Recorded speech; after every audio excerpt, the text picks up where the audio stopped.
Jaime Zobel de Ayala.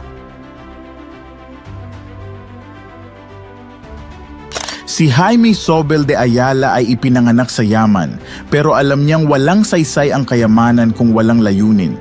Ipinamana sa kanya ang Ayala Corporation, isang higante sa business landscape ng Pilipinas, pero hindi siya kontento na basta i-maintain lang ito.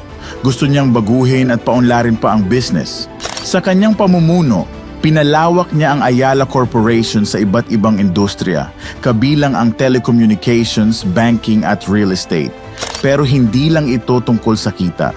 May layunin si Jaime na itaas ang antas ng buhay ng mga Pilipino. Pinangunahan niya ang mga proyekto na nagbibigay ng edukasyon, pabahay at oportunidad sa mga nangangailangan.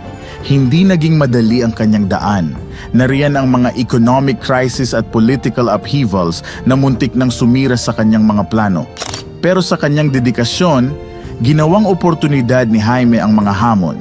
Nag-iwan ng pamana ng innovation at social responsibility na magbibigay inspirasyon sa mga susunod na henerasyon. Si Jaime Zobel de Ayala, na may net worth na 2.6 billion, ay patuloy na nagiging inspirasyon bilang leader ng Ayala Corporation, isang patunay ng vision at dedikasyon sa bayan.